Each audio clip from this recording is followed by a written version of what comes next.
सुखपुर एक छोटा सा गांव था। रोड पक्की नहीं थी, पर लोग पक्के थे। सुबह मंदिर की घंटी बजती, फिर लोग अपने काम पर लग जाते। किसी के पास ज्यादा पैसा नहीं था, पर गांव में एक चीज सबको सेम लगती थी, भूख। और भूख का सबसे फेवरेट जवाब था मटन। गांव में जब भी किसी घर में मटन बनता, पूरी गली में खुशबू फैल जाती। लोग मजाक में बोलते, आज किसी का घर शादी बन गया क्या। गांव के बाहर हाईवे पर एक बड़ा सा रेस्टोरेंट था। बोर्ड पर चमक के लिखा था 5 स्टार होटल। गांव वाले उसके सामने से गुजरते, पर अंदर जाना उनके लिए सपना था। एक दिन राज अपनी साइकिल पे दूध के डब्बे ले जा रहा था। उसने मेन्यू बोर्ड देखा और रुक गया। अरे, ये मटन कढ़ाई 650 रुपए की। इतना तो मेरे घर का पूरा हफ्ते का खर्चा है। भाई ये लोग मटन नहीं नाम बेचते हैं। प्लेट के साथ ईगो फ्री मिलता है। राज कुछ देर तक बोर्ड को देखता रहा। उसके दिमाग में एक ही बात चल रही थी, गांव के लोग मटन पसंद करते हैं, पर मटन का स्वाद उनके लिए सिर्फ त्योहार बन के रह गया है। रमन, एक दिन मैं ऐसा कुछ करूंगा कि गांव का आदमी भी मटन पेट भर के खा सके, बस 10 रुपए में। 10 रुपए? तू मटन की बात कर रहा है या भेलपुरी की? मैं सीरियस हूं, देख लेना। रमन हंस दिया, पर राज का चेहरा सीरियस ही रहा। राज घर आया और अपनी मां सीता को ये बात बता दी। बेटा, सपना अच्छा है, पर मटन सस्ता नहीं होता। तू तोड़ मत लेना खुद को। अम्मा, मैं खुद को नहीं तोड़ूंगा, मैं रास्ता निकालूंगा। राज ने अगले दिन से एक्स्ट्रा काम पकड़ लिया। सुबह दूध, दोपहर में किसी के खेत पर मजदूरी और शाम को छोटा सा स्टॉल बनाने की तैयारी।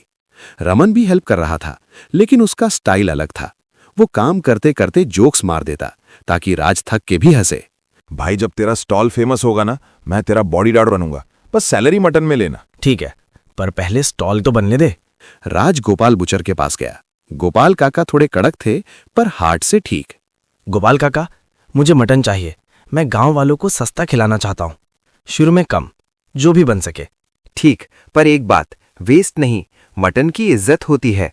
पक्की बात? राज ने गांव के चौराहे के पास एक छोटी सी जगह ले ली। एक पुराना चूल्हा, एक कढ़ाई, 2 पतीले। बोर्ड पर रमन ने पेंट करा दिया, राज की कढ़ाई 10 रुपए में भरपेट मटन। पहले दिन ही खुशबू ने काम कर दिया। मीना आंटी सबसे पहले आई। राज बेटा, सच में 10 रुपए और प्लेट भी भर के? हाँ आंटी, आप बस टेस्ट करके बताओ। अरे वाह, मसाला बिल्कुल शादी जैसा। तू तो कमाल है। धीरे धीरे लाइन लग गई। राज खुश था, पर शाम को हिसाब देखा तो उसका मूड गिर गया। 10 रुपए में प्लेट भर रहा था, पर खर्चा ज्यादा हो रहा था। कितना लॉस हुआ? लॉस नहीं, मेरा खुद का चूल्हा बुझ रहा है। कल मटन लाने के पैसे नहीं बचे। राज ने रात को चूल्हे के पास बैठ के सोचा, मैं क्या कर रहा हूं। फिर उसने गांव की गली देखी। बच्चे हंस रहे थे, कुछ लोग पेट भर के जा रहे थे। राज को लगा यही तो बात थी, बस पैसा का जुगाड़ निकालना था। 5 स्टार होटल के मैनेजर विक्रम को जल्दी पता चल गया। उसके रेस्टोरेंट में लंच क्राउड कम हो गया और उसकी ईगो को चोट लगी। शर्मा जी, हाईवे पर एक गांव का लड़का मटन बेच रहा है 10 रुपए में। ये क्या चल रहा है? सर, 10 रुपए में मटन पॉसिबल ही नहीं। 1-2 दिन में बंद हो जाएगा। अगर बंद नहीं हुआ तो मैं अपनी इमेज ऐसे नहीं गिरने दूंगा। शाम को विक्रम अपनी कार में राज के स्टॉल के पास आया। Window down, tone full attitude. तुम राज हो? सुनो, ये स्टॉल बंद कर दो। लाइसेंस है तुम्हारे पास? सर, मैं अप्लाई कर रहा हूं, पर मैं बंद नहीं करूंगा। ज्यादा हीरो मत बनो। रूल नहीं फॉलो किया तो मैं कंप्लेंट कर दूंगा। सर, कंप्लेंट करने से पेट नहीं भरता, बस इतना बोल रहा हूं। विक्रम ने रमन को घूरा, फिर कार लेके चला गया। राज के अंदर डर था, पर जिद भी थी। रात को राज को सपना आया, एक बड़ी कढ़ाई जिसमें मटन कभी खत्म नहीं होता। भाप निकलती और भाप में कोई बोलता, जितना बांटोगे उतना बढ़ेगा। राज सुबह उठ के भी ये लाइन नहीं भूल पाया। अगली दोपहर जब राज बर्तन साफ कर रहा था, एक बुढ़िया आई, हाथ में छोटा सा मसाला डब्बा और एक पुरानी कढ़ाई। बेटा, तू मटन बेचता है, पर तेरे चेहरे पर पैसा नहीं दिखता। तेरी आंखों में बस एक बात है, लोग खाएं। दादी, मैं ट्राई कर रहा हूं, पर खर्चा तू देख लेगा, पहले नियत सही रख। दादी ने कढ़ाई राज के सामने रख दी। कढ़ाई का रंग काला था, पर अंदर से चमक थी। किनारे पर छोटे अक्षर खुदे थे। दादी, ये कढ़ाई स्पेशल है क्या? स्पेशल तब होती है जब हाथ और दिल दोनों साफ हों। इसमें पकाओगे तो खाना कम नहीं पड़ेगा, पर एक शर्त। कैसी शर्त? कभी लालच से मत पकाना और किसी भूखे को मना मत करना। 10 रुपए हो तो 10, नहीं हो तो भी प्लेट मिलेगी। राज ने कढ़ाई को चूल्हे पर रख दिया। उसने तेल डाला, प्याज भूना, फिर मसाला डब्बे से 1 चम्मच मसाला डाला। खुशबू एकदम अलग थी, तीखी नहीं, बस फुल घर जैसी। दादी बिना ज्यादा बात किए भीड़ में गायब हो गई। राज और रमन एक दूसरे को देखते रहे। उनको खुद पर भी हंसी आई और थोड़ा डर भी। शाम को लाइन लंबी थी। राज प्लेट देता जा रहा था। नॉर्मल कढ़ाई होती तो 20 प्लेट में खत्म, पर इस बार 20 के बाद भी मटन था। भाई ये कढ़ाई तो रुकी नहीं रही। मैं भी वही देख रहा हूं। हरी गांव का मजदूर शर्माते हुए आया। उसके पास पैसा नहीं था। राज भाई, आज काम नहीं मिला, 10 रुपए नहीं हैं। अरे यार कल आ जाना, आज लाइन बहुत है। नहीं रमन, भाई तू खा, कल हो सके तो दे देना, नहीं हुआ तो भी ठीक। हरी ने प्लेट ली और आंखों में आंसू आ गए। उसने बस इतना कहा, थैंक्स। राज ने देखा, उसी टाइम कढ़ाई की भाप थोड़ी ज्यादा निकली, जैसे कढ़ाई खुश हो गई हो। रात को राज ने पैसा गिना, आज लॉस नहीं हुआ। मटन का अगला स्टॉक आ सकता था। राज को समझ आया, जादू का मतलब अनलिमिटेड मटन नहीं, जादू का मतलब शेयर करना था। 2 दिन बाद विक्रम ने सच में कंप्लेंट कर दी। एक हेल्थ इंस्पेक्टर और कांस्टेबल स्टॉल पर आ गए। क्या बना रहे हो? लाइसेंस और क्लीनलीनेस दिखाइए। सर मैं साफ रखता हूं, लाइसेंस अप्लाई कर रहा हूं। अप्लाई से काम नहीं चलता, प्रूफ दिखाओ। इंस्पेक्टर ने स्टॉल देखा। इंस्पेक्टर को कुछ गलत नहीं मिला, पर रूल होता है। सर, लाज बेटा साफ सुथरा है, बच्चों को भी खिला देता है। सर ये गांव का लड़का है, इसको ऐसे मत रोको। ठीक है, मैं अभी बंद नहीं करवा रहा, पर 1 हफ्ते में पेपर वर्क रेडी रखो। जी सर, मैं कल ही पंचायत ऑफिस जाऊंगा। कांस्टेबल ने लास्ट वार्निंग दी और चले गए। राज ने रिलीफ ली, पर एक नया टेंशन आ गया, पेपर वर्क का जुगाड़। सीता माँ ने कहा, बेटा हम मिल के करेंगे, तू बस हिम्मत मत छोड़। कढ़ाई के आने के बाद राज का स्टॉल चल निकला, पर जादू के साथ एक प्रॉब्लम भी आई। लोगों को लगने लगा राज फ्री में अमीर हो गया।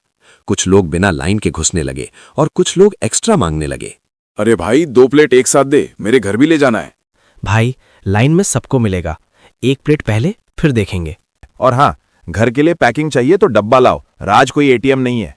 एक शाम राज थक गया था। उसके पास 10 रुपए के कॉइन्स भी खत्म हो गए। चेंज का इशू हो गया। लोग चिल्लाने लगे, अरे यार चेंज नहीं है तो मत बेचो, टाइम वेस्ट मत करो। भाई थोड़ा वेट कर लो, मैं चेंज लाता हूं।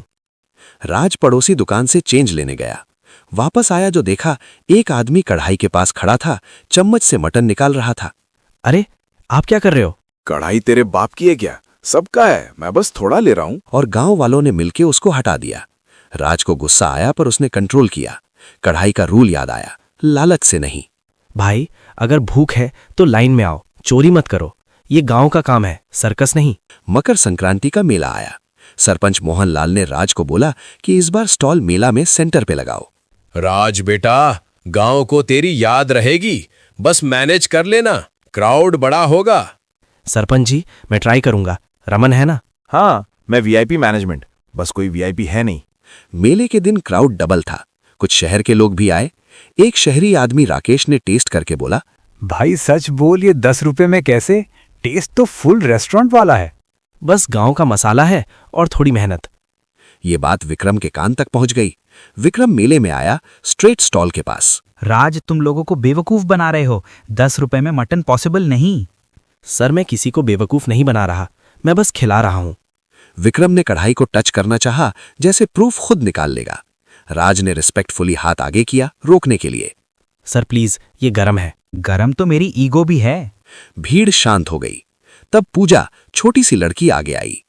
अंकल, राज भैया हमें भूखा नहीं सोने देते, आप क्यों तंग कर रहे हो? विक्रम के पास जवाब नहीं था, वो पलट के चला गया। रमन ने धीरे से बोला, भाई बच्ची ने मैनेजर का सॉफ्टवेयर अपडेट कर दिया। मेला खत्म होने के बाद 2 दिन तक बारिश होती रही। गांव की कच्ची सड़क और ज्यादा चिपक गई। राज का स्टॉल चल तो रहा था, पर लोग कम आ रहे थे, क्योंकि भीख के कौन लाइन में खड़ा रहे। उसी वीक गोपाल काका ने मैसेज भेजा कि मटन का रेट बढ़ गया है। शहर में डिमांड ज्यादा थी। राज बेटा, आज का रेट थोड़ा टाइट है, मैं भी क्या करूं, बकरा महंगा आ रहा है। मैं समझ रहा हूं, आप बस इतना करो, जो पॉसिबल हो मुझे दे दो, मैं प्लेट कम कर दूंगा, पर बंद नहीं करूंगा। राज ने रमन से बात की। रमन का मूड बारिश की तरह थोड़ा ऑफ था। भाई प्लेट कम करेगा तो लोग बोलेंगे तू भी 5 स्टार बन गया। इसलिए मैं प्लेट कम नहीं कर रहा, मैं बस आज मटन थोड़ा कम ला रहा हूं, प्लेट सेम रहेगी। देखते हैं। राज को अंदर से डर था कि कहीं जादू फेल ना हो जाए। एक दिन पूजा की मां सुनीता स्टॉल पर आई। उसके चेहरे पर टेंशन थी। सुनीता, क्या हुआ? तू इतनी परेशान क्यों है? आंटी, मम्मी को बुखार है। डॉक्टर ने बोला है कि खाना टाइम पे दो। राज ने तुरंत सुनीता के लिए गरम प्लेट पैक कर दी। उसने एक्स्ट्रा ग्रेवी भी दी, बिना कुछ बोले। बेटा, तू अपना खाना भी तो खा ले। अम्मा, मैं बाद में खा लूंगा, पहले इनका घर संभल जाए। रमन ने धीरे से राज को बोला, भाई तू समझता है ना, लोग इसको फ्री सर्विस समझ के आदत ना बना ले। आदत तब बनती है जब नीयत खराब होती है। ये इमरजेंसी है, और वैसे भी गांव में आज मैं हेल्प करूंगा, कल कोई और करेगा। 5 स्टार होटल में विक्रम को लगने लगा कि सिर्फ कंप्लेंट से कुछ नहीं होगा। उसको मसाले का राज चाहिए था। शेफ शर्मा ने बोला कि टेस्ट में कुछ अलग है। सर, इसमें नॉर्मल गरम मसाला नहीं लग रहा, कोई स्पेशल मिक्स है। अगर वो मिक्स मिल जाए हम भी बना सकते हैं। तो फिर पता करो, लोग टेस्ट के लिए जा रहे हैं। विक्रम ने होटल के एक जूनियर वेटर राजू को बोला कि स्टॉल के आसपास घूम के देखे। राजू गांव का ही लड़का था और राज को पहले से जानता था। राजू, बस देख क्या करता है, कौन सा मसाला, ज्यादा हीरो मत बन। राजू स्टॉल पर आया। उसने राज को देख के ऑकवर्ड स्माइल दी। राजू, तू यहाँ मटन खाएगा? नहीं भाई, मैं तो बस ऐसे ही, मैनेजर ने बोला था देख के आओ। राज को समझ आ गया। उसने राजू को साइड में ले जाके बोला, देखो, तू अपना काम कर, पर चोरी वाली बात मत कर, गांव का नाम खराब होगा। भाई मैं क्या करूं, जॉब भी तो चाहिए। तू जॉब कर, पर मेरी कढ़ाई पे हाथ मत लगाना, और अगर कभी भूख लगे प्लेट यहीं से ले लेना। उसी रात जब स्टॉल बंद हो गया, रमन को कुछ आवाज सुनाई दी। वो वापस मुड़ के आया। 2 आदमी बर्तन के पास कुछ ढूंढ रहे थे। ओए, क्या कर रहे हो? किसका हाथ है ये? राज भी आया। उनमें से एक आदमी बोला, हम बस देख रहे थे। देखना होता तो दिन में आते, रात को आके बर्तन खोलना कौन सा देखना होता है। आदमी भागने लगे। रमन ने एक को पकड़ ली और 2 गांव के लड़के और आ गए। थोड़ी देर में पता चला कि ये विक्रम के होटल के साइड से भेजे गए थे। अब बस, राज को तंग किया ना तो मैं सीधा पंचायत जाऊंगी। कल सुबह मीटिंग।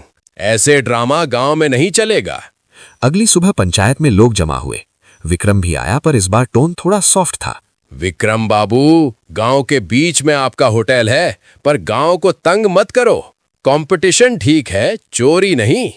मैं चोरी नहीं करवा रहा था, मैं बस देखना चाहता था। देखना है तो लाइन में खड़े हो जाओ। गांव का रूल सिंपल है। विक्रम को वार्निंग मिल गई। राज भी कुछ नहीं बोला, बस सर हिला दिया। राज और रमन रात को स्टॉल बंद कर रहे थे। रमन ने फाइनली पूछा, भाई सच बता, ये कढ़ाई का सीन क्या है? मैं तो तेरा दोस्त हूं। मुझे भी पूरा नहीं पता, बस इतना समझ आ रहा है कि जब मैं किसी को मना नहीं करता, कढ़ाई कम नहीं होती। मतलब अगर तू कभी गुस्सा हो गया या किसी को भगा दिया तो? राज चुप हो गया। उसको भी यही डर था। उन दोनों ने डिसाइड किया, कढ़ाई को बिजनेस ट्रिक नहीं बनने देना, बस गांव का काम रहने देना। सीता माँ ने भी समझाया, बेटा, खाना बांटने का नियम सिंपल है। नीयत खराब हुई तो खाना भी खराब हो जाएगा। उसने मन में एक प्रॉमिस किया, मैं इसको शो पीस नहीं बनाऊंगा। कुछ दिन बाद 5 स्टार होटल में क्राउड और गिर गया। विक्रम परेशान था। उसने अपने पिता पंडित हरिशंकर को बुलाया। बेटा, तुम इतना गुस्सा क्यों रहते हो?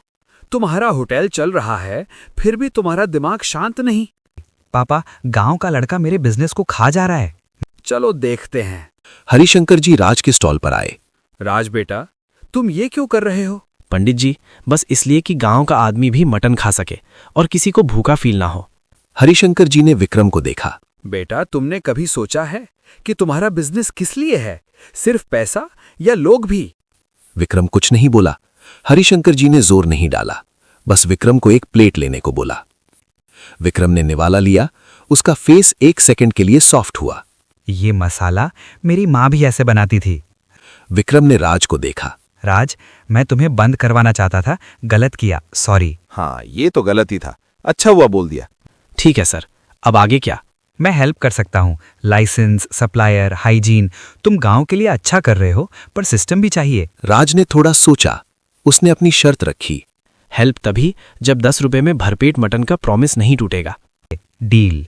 सिस्टम सेट हो गया, बिजनेस स्टेबल हो गया। पर जादू का सबसे बड़ा टेस्ट अब आया जब कोई बाहर वाला ऑफर लेके आया। एक शहर का बिजनेसमैन सुनील स्टॉल पे आया। राज भाई, आपका कॉन्सेप्ट हिट है। आप फ्रेंचाइज खोलो, मैं इन्वेस्ट करूंगा। रेट 80 रुपए रख दो, प्रॉफिट डबल। रमन की आंख चमकी। 80 रुपए सुन के उसको लगा लाइफ सेट। राज के दिमाग में भी 1 सेकंड को थॉट आया। भाई सोच ले, हम भी थोड़ा रिलैक्स कर लेंगे।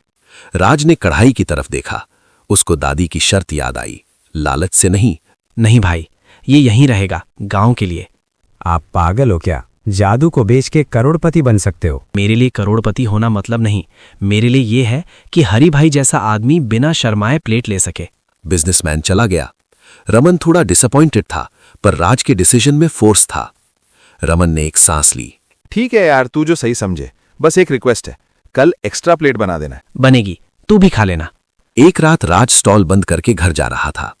मंदिर के पास वही दादी खड़ी थी। बेटा, सुना है कोई ऑफर आया था? हाँ दादी, पर मैंने मना कर दिया। अच्छा किया।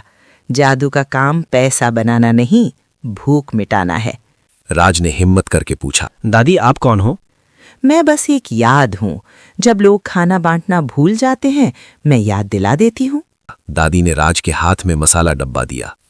खाली हो गया तो भर जाएगा, बस नीयत सेम। फिर वो धीरे धीरे अंधेरे में गायब हो गई, जैसे कोई सीधा रास्ता भी एक पल में मोड़ बन जाता है।